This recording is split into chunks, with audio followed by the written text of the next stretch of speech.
Welcome to the Curated Nest. Before we begin, if you enjoy conversations about art, colour, and creating a home filled with joy, make sure you hit follow so you never miss an episode. Hello, and welcome back to the Curated Nest podcast. Today I have with me Leann Reason. Leann is an interior designer who believes that great design isn't just about how a space looks, it's about how it supports the way you live every day. She works with clients to create homes that feel intentional, functional, and deeply personal, whether that means rethinking a layout, refining finishes, or bringing clarity to a renovation that feels overwhelming. Her approach is collaborative, thoughtful, and grounded in the idea that our environments shape our habits, our energy, and ultimately our quality of life. Welcome to the podcast, Leann. Thank you for having me. So tell us a little bit more about yourself, Leann. Okay, so I'm a wife. I'm a mum to two children, and I have two dogs. I started, my love of interior design started many years ago, but I never did anything about it. So I went down another route. I went down the corporate routes, and that's my experience in work, I suppose. So me and my husband bought our first house, and it needed some TLC. So that sort of reignited my passion for interior design then. And we did when we finished that one, we actually moved into another one that needed work. This one a little bit more than the last one. Um, and from doing that one, I decided I wanted to take my interior design love a little bit further. So I studied interior design. But I didn't do anything with it for a while. We had a mortgage. I was in a good corporate position, so yeah, I sort of stayed there for a little while. We bought some more properties, done those up, and then I kind of thought I wasn't happy in what I was doing. The love had gone from that, and my passion for interior design was starting to grow. So I just thought, you know what, I'm gonna I'm gonna do this. So yeah, so I studied interior design again because I wanted to double check that nothing much had changed, and if there was new processes or anything like that that I needed to know about. So yeah, so I studied it again, and then lockdown it was. I was homeschooling in the morning, and I just thought it's now or never. So every afternoon I was looking into starting my business, how to set up processes, learning all the things, trying to follow all these different interior designers to see what they were doing to make sure that I was doing everything right, putting my own things together. And then I started messaging friends and saying, I want to design a room in your house for absolutely nothing. I just want the experience. Um, Mm. and of course, they were like, yeah, please do. So I got experience and I got feedback from them on how I could have done this, how I could have explained this a little bit better. And I got my experience from that. And then I officially launched probably 21, um, and started working with clients. And yeah, I haven't looked back really. It's been fantastic. I guess that emotionally, there's quite a big difference between designing for your own home and designing for a client. And do you have to have a little bit more detachment, or is it a case of trying to get into their mindset of what it is that they need? Yeah, it's getting into their mindset. I can walk in a room and I can think, okay, this is how I would style it, but I'm not living there. Mm. So it's getting to know them, and it's really sort of digging down deep, trying to find out about them. And it's asking questions like, okay, so what's your morning routine? Or Mm. what's your evening routine? Um, what's the first thing you do when you walk through the door when you get in from work? It's strange questions. Sometimes I sort of look at it like, why are you asking me that? But it's I need to know because their home has got to work for them. There's no point me Yeah. designing a room that they can't find anything or it doesn't work with the flow and things keep getting in the way. You've got to make sure that that home works for them. So it's really important that I get to know them. And Yeah. on a big renovation, I'm going to be with them for months as well. So it is sort of getting to know them. Yeah. I guess you have to. understand all of their habits and quirks and routines, like you say, Mm. what kind of hobbies the kids are in, and are they like nature people who have really muddy boots? Do they need somewhere to store all that? Or, it's from the minute you open the door, your home needs to be functioning correctly for you, doesn't it? Yeah, yeah. And of And course, I have to take into consideration pets because if yeah, I'm putting together a furniture pieces, they've got to be pet friendly. You know, they've got to think about the durability. Well, for children as well, but you've got to think about durability of products as well. It's not just I won't just shop anything. It's got to work for the client. yeah, yeah. There's no point having a sofa with like fancy fabrics that are going to catch on dog claws or, yeah, nothing too white when you've got a child because let's face it, it's not going to stay white. It's not, no. To be fair, I'm the same. I can't have anything white in my house because I'm just, I'm accident prone and I Oh, right. drop food. And I'm a big fan of dark chocolate and I'm a Oh, crummer and that yeah. stuff. Yeah. I mean, that's life as well. That's not always children, but do you know, dye from clothes can come off. So you could have a white sofa, no children, no pets, Yeah. and the sofa will only last or look nice for about 6 months because you've worn something and the dye's rubbed off on it. You know, jeans, they're a big culprit of transferring dye. Yeah. That's so true. Yeah. It's not about having the pristine home, is it? It's about having the home that is comfortable and functional. And yeah, you want a little bit of that luxury feels to, like, boost your mood. But Hmm, yeah, like you say, if it's going to just tarnish within a matter of months, then what is the point? exactly. Yeah. Right, let's Your home jump can in. still look nice with durable pieces, and you Yeah, can have really nice stuff. You don't have to compromise. yeah, yeah, definitely. And I think good design combines the aesthetic and the durability anyway, doesn't it? Yeah, Yeah. So, we're jumping into questions about your home now. What is your favorite thing about your home? I know that that's a big question, so it might need a little bit of thinking time. yeah. Well, I think the best thing about my home is I am quite lucky, but there's a space for everybody. So, there's when me and my children, well, when me and the family are together and the dogs, there's a space. They've got a bedroom each, so they can go off to. Um, it works for how we want to live, depending on what we're doing, kind of thing. But like I say, the rooms are big enough. I've got a separate dining room, probably more formal than your kitchen diner sometimes, I suppose, because I like to sit down for dinner with the family. And I don't have a television in there because it's like we're not watching telly while we're eating, we're talking. I have a rule, no electronics, so no phones at the table. That's our time to sit and chat. But we've also got a sort of multi-purpose room, let's say, that has got a television in there. It's got a comfy sofa. It's got a sofa bed. So when mother-in-law comes to stay, she can't do the stairs. So Mm. we've got a sofa bed in there. But if I want to watch a program and my husband wants to watch something else, we can go off to separate rooms to watch them. So that doesn't interfere. There's no arguments with that. Yeah. But it's also a really nice room to just sit and relax, have a cup of coffee, read a magazine, and look out over the garden as well. It's actually a really nice room. Yeah. I think space is so important, isn't it? You don't necessarily have to have the biggest house, No. and I prefer not to because actually I prefer to feel a little more cocooned and like more like my house is giving me a hug. Yeah. I want to feel cozy in my house, but you still need, yeah, I get what you mean. You still need those zones where you can just be as yourself because sometimes we do need time away from each other and that's healthy, isn't it? Yeah. Yeah. Yeah. I mean, my children are growing up. So my eldest is 18 and then my youngest is 15. So they want their space, they need their space, and that's fine. they get it, but we get it as parents as well.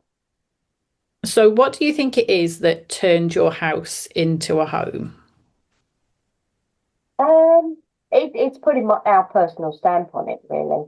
It's making it ours. It might not be everybody's taste, which is fine. You know, I come home, and like you say, when you walk in, I like to when I walk into my home, it's got to welcome me home and give me a hug, Mm. and the same with all the rooms. And I think that's what makes it a home. When your home does that, it's not like my neighbours, it's not like my aunties, it's not like my friends.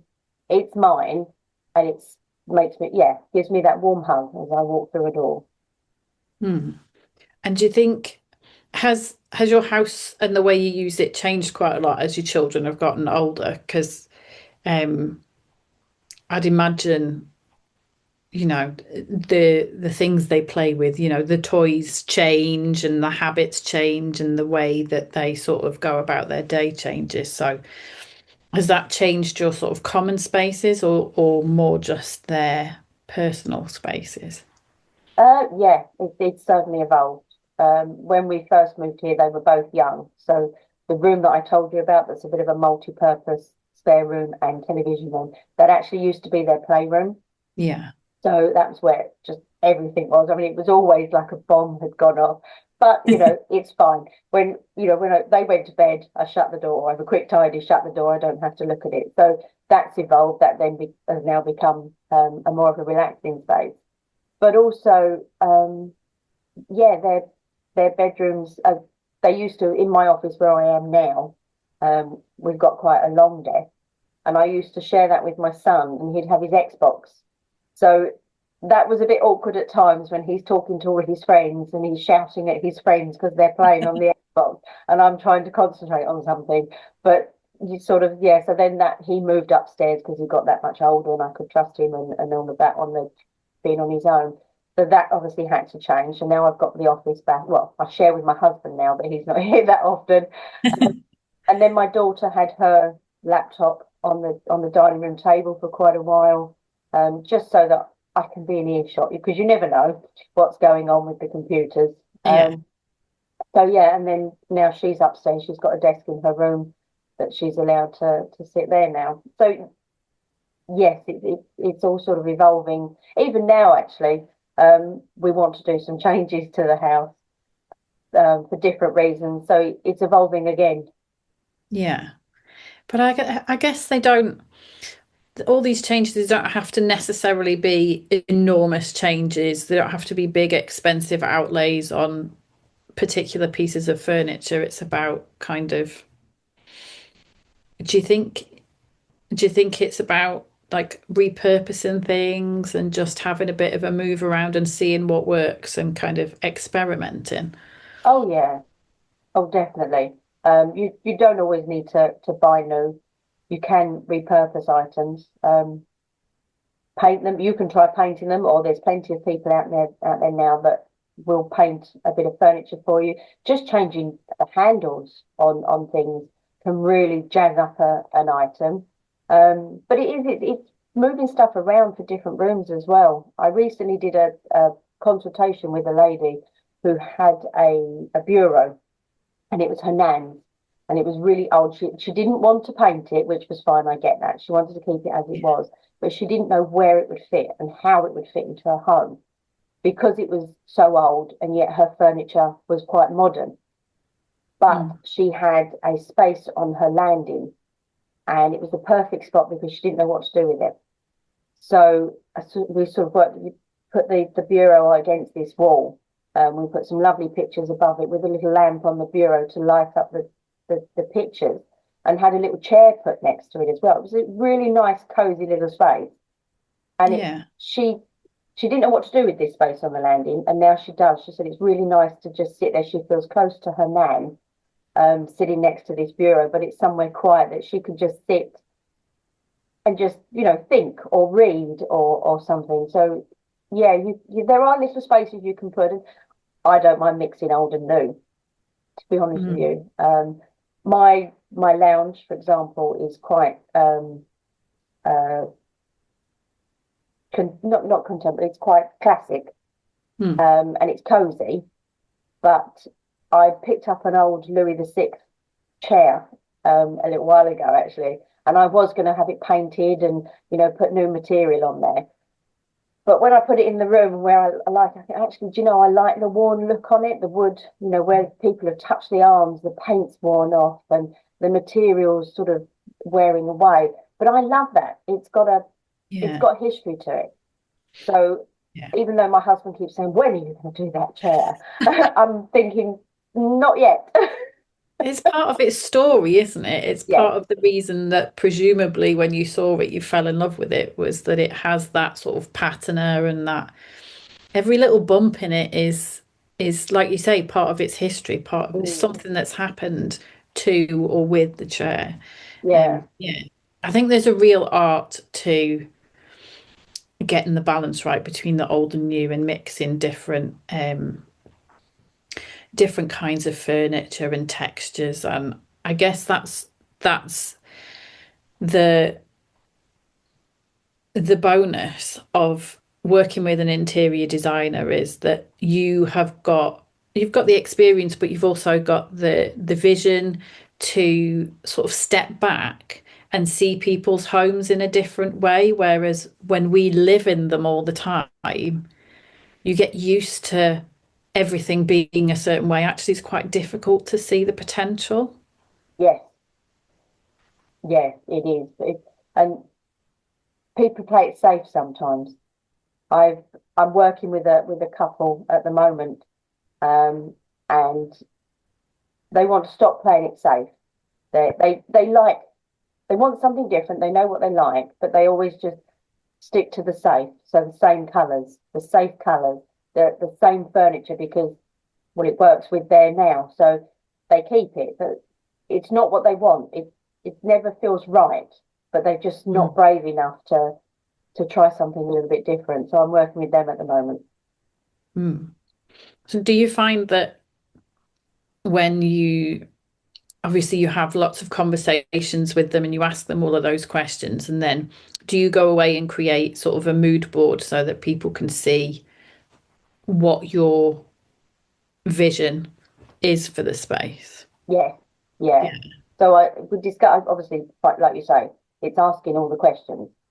Um, and then they might say to me they like a particular style, but how what they call, let's say, cottage might actually be to me complete end of the scale, I know, but let's say contemporary. Mm. So I show them a few pictures and say, what do you feel? What one are you drawn to? And then I can find out what they actually mean when they're using these words. Because it is overwhelming. You can, if you did a search on Pinterest at cottage, the difference that Yeah. comes up, and you think, how are people to know or how do they know what to call cottage sort of thing? So it's finding that out. And then once we've got that clear, then I go away and put together sort of an ideas board, which would be full of colours and styles and all of this, and then dwindle it down. Then it's putting together the mood board. So I might put up a mock up of a room. But I do find that the easiest thing for my clients that can't visualize is when I do the floor plan and I do perspective drawings of a wall, so how that would look. And I do 3D walkthroughs as well, so that Yeah. they can see it in kind of real time, and that helps them a lot more. Yeah. Yeah. Because I would say I'm reasonably good at visualizing things. I guess that's a skill that comes when you work in the creative Mm, sector. And art has always been, you know, one of my things, even before I was an artist professionally. And it never really occurred to me until I started doing this as a business that actually people do struggle to visualize. So, like when I first started advertising my artwork, I never considered the fact that they needed to see it in a space or next to other items so that they could, see a context. But actually, what I'm imagining in my head is actually quite difficult to articulate to somebody who doesn't have the same background and skills and experiences as me. So having those 3D renders and those, like you say, those walkthroughs must be like, I don't know, people must just have one of those aha moments when they see it. And do you find that, do you give people a few different sort of designs to look at, or do you think you narrow it down so much during those conversations that No, you know I do which? give them a couple of options, depending on what space I'm doing, Mm, and kind of how much out of their comfort zone I might be just pushing them ever so slightly. I'll do two or three different sort of mock-ups, and mood boards for them so that they can see which one. Um, so one might be what they're probably used to. So mm, let's say safe in their color palette that they really like. Then there might be one where I'm adding a little bit more color or more texture or more pattern. And then there might be another one where I've really pushed them. And I did one with an ensuite, and it was they wanted it plain. Well, they said they wanted it plain, but they also wanted to step out of their comfort zone. So I did three different mock-ups, and they actually went with the full-on one. So it's like different colored tiles, there's pattern tiles, there's this, there's that. And thankfully, they absolutely love it. But they said that yeah. they would never, ever have gone for anything like that because they just didn't think they could. But I guess people can't know that that's what they want until they see it. Mm, That if they've not experienced those kinds of spaces, like whether it's on their travels or in shops or in magazines or whatever, and they can't visualize it in their own space, then they don't know that that's what they want. And that's where your sort of genius comes in, isn't it? Because you can sort of nudge them that little bit. It's like on the home shows where they take them around a load and then they throw in the wild card. And so often you see them go, actually, I didn't realize this was what I wanted. But the yeah, expert knows. They they know what would work for them. yeah, yeah, yeah. It's just it's having, but it's also I think it's having the confidence as well, though. You always for for some of the clients they think I could never do that. I couldn't put that together, and I wouldn't know where to start. Whereas I do, and I can say to them, it will work. But Yeah. it's hard, and they don't know what's out there either. They haven't. My job is to find different things, to keep up to date with what's coming out, to wander around. Sounds really boring, but I enjoy it. But to wander around material shops or DIY shops, even wallpapers, different paints. That's what I do, and that's what I enjoy doing. In furniture shops, they haven't got time to do that, and they probably don't want to either. If they're not Mm. interested in it, that's the last thing they want to do. Spending their spare time is traipsing around one of those. Yeah, I guess in my world, it's the difference between them booking a workshop with me and coming and having a completely focused, like, this is how you do this, or walking into the likes of Hobbycraft and being totally overwhelmed with everything they could possibly try.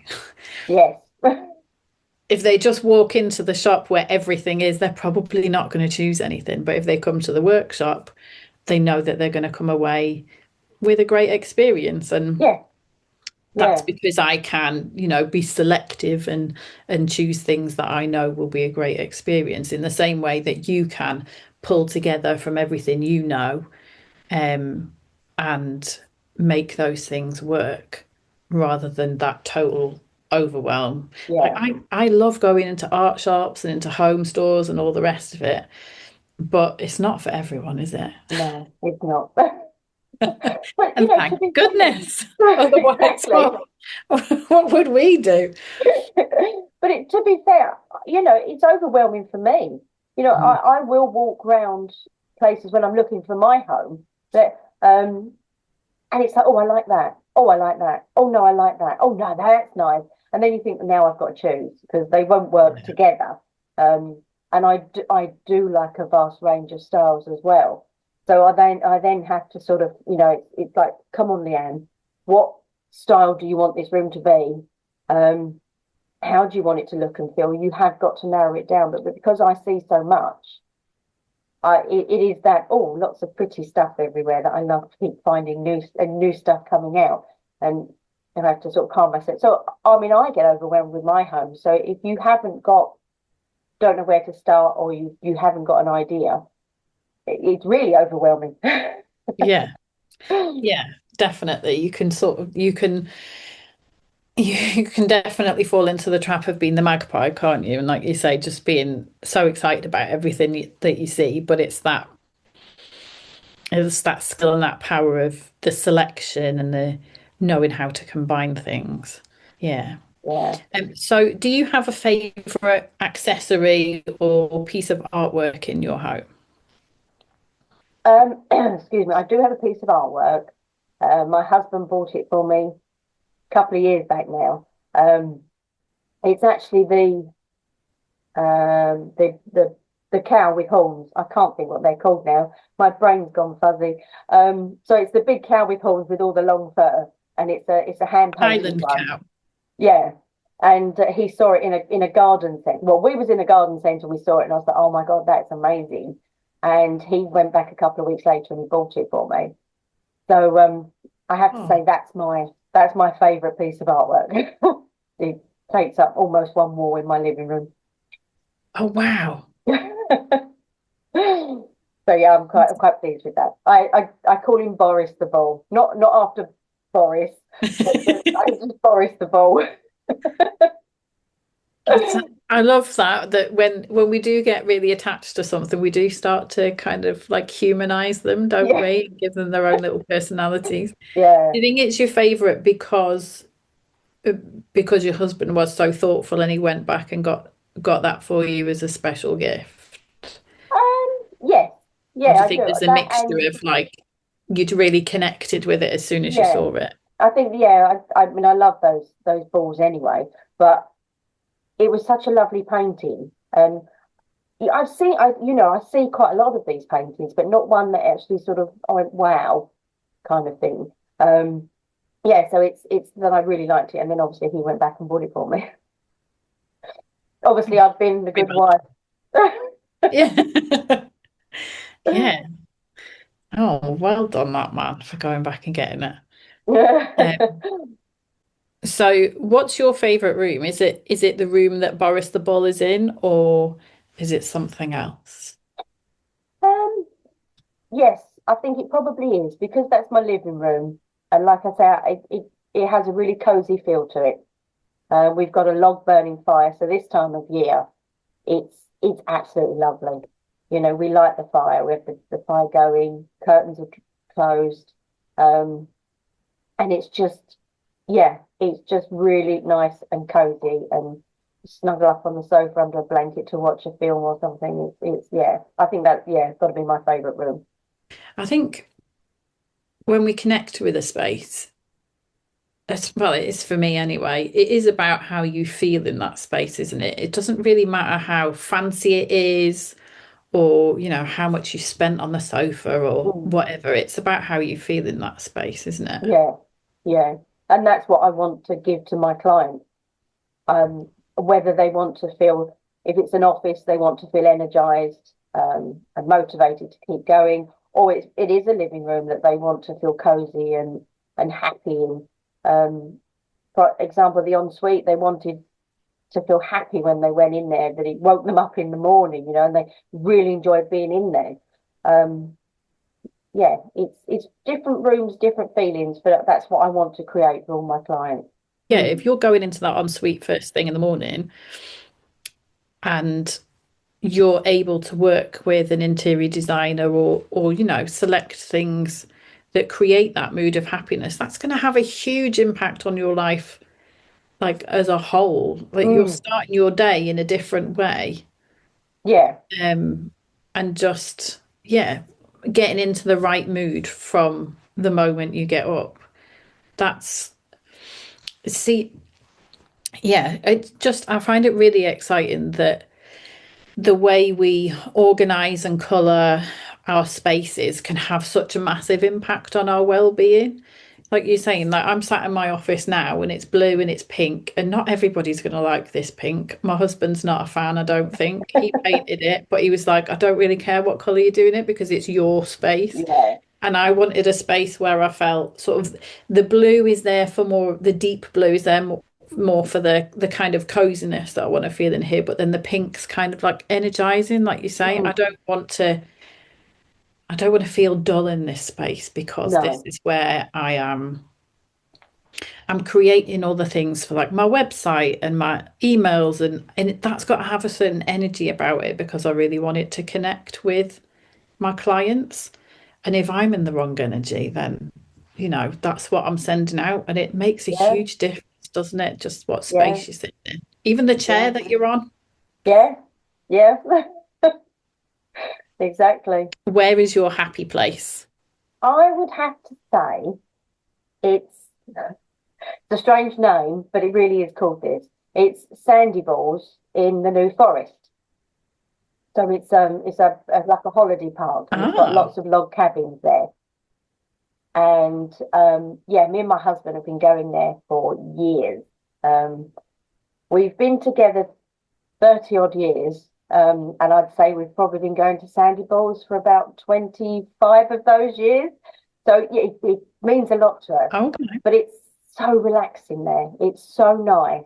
And the kids love it. Even now they want to go back. There's there's lots to do, but there's not a lot to do, depending on what you want to do.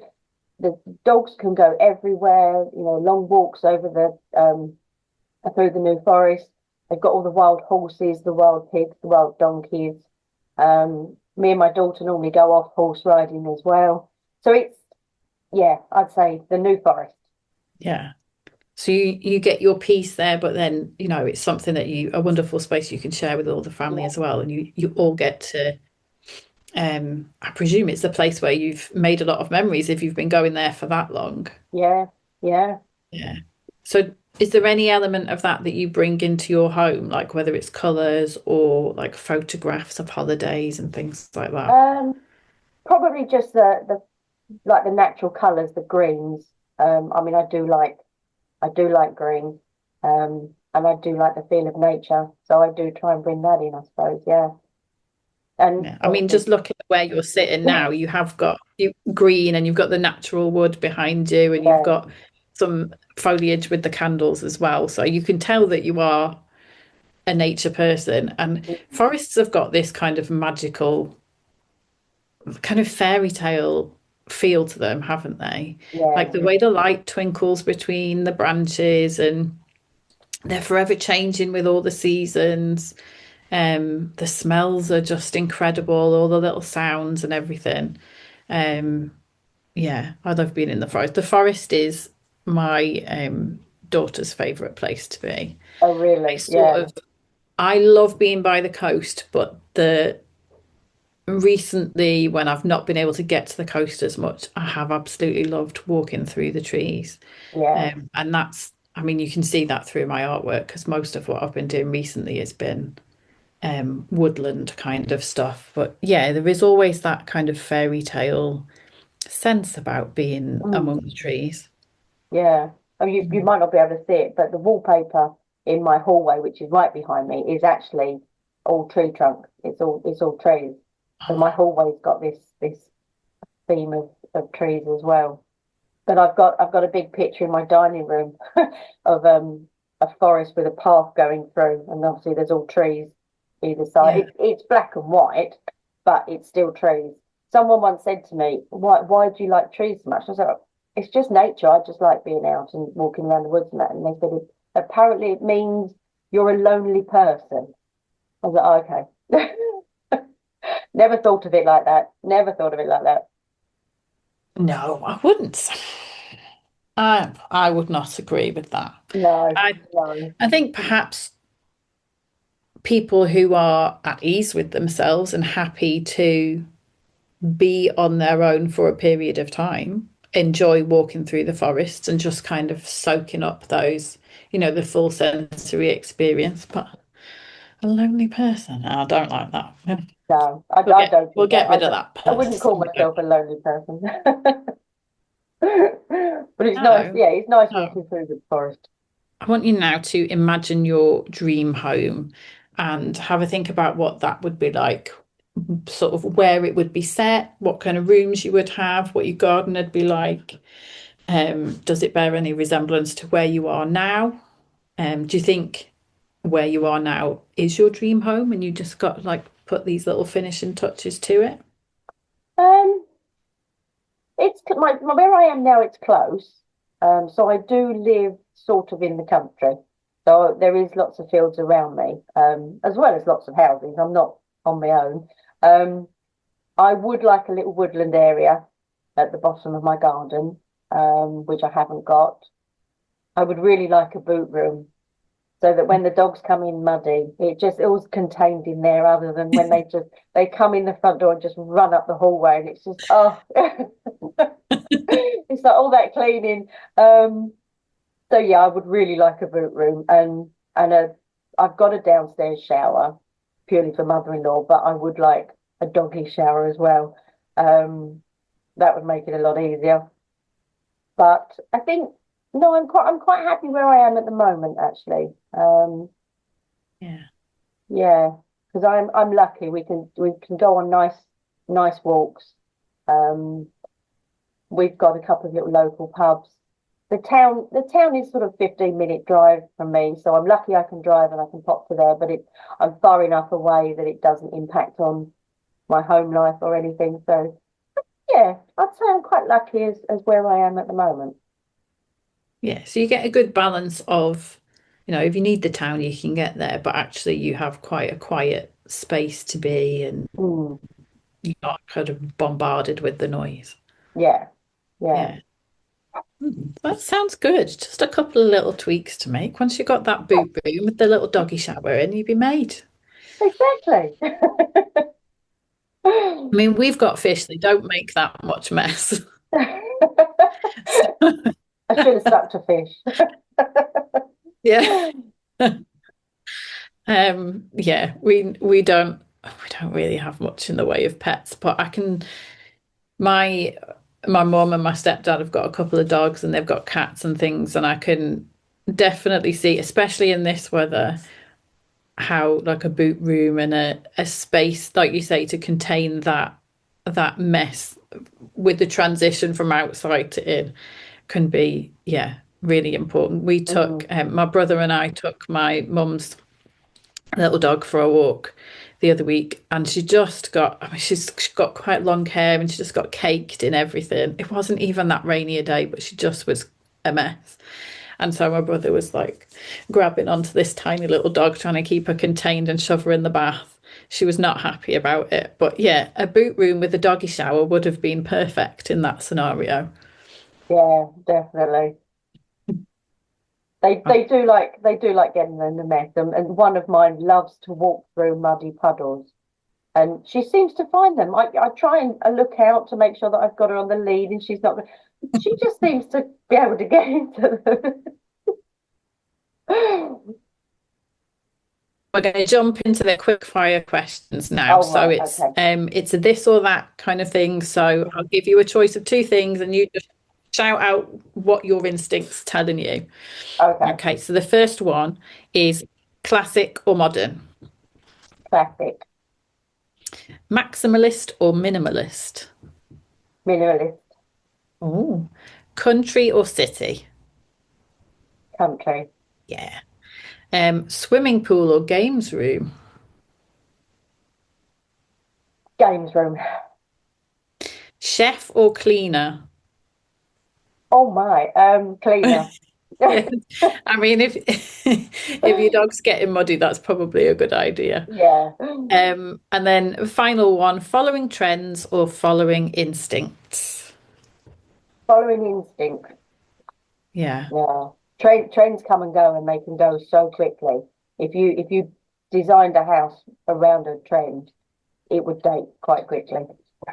It's a very expensive way to decorate, I think, isn't it? Like you Mm, say, because there's that sort of turnover. And if you have bought into a style because of the trend rather than because you love it and it suits your personality, yeah, then yeah, it's got a very short shelf life, hasn't it? yeah.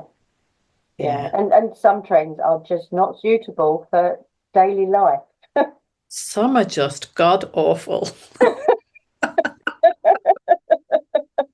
I'm gonna say it. Some are Yep. just terrible. Some I scroll past them and I think, like, how are they even selling this to people? This is madness. But whatever, Yeah, each to their own. exactly. Exactly. Yeah. Oh, well, thank you so much for joining me today. If people want to find out a bit more about what you do, have a little nosy at some of your images and see the kind of spaces you create, how can they find you? So, well, first of all, my website, which is obviously brooklynInteriors.co.uk, but I am on Instagram, Facebook, and LinkedIn as well, all Brooklyn Interiors. Fab. Well, I will put those links in the show notes so people can just scroll down there and click on and come find you straight away. Thank you. But yeah, it's been absolutely lovely to speak to you and find out all about your home and your dream home and yeah, about what makes you tick as an interior designer. So Thank you. It's been really nice. Thank you. Lovely speaking to you. if you'd like more inspiration between episodes, you can download my free lifestyle magazine, The Curated Nest, from the link in the show notes. See you next time.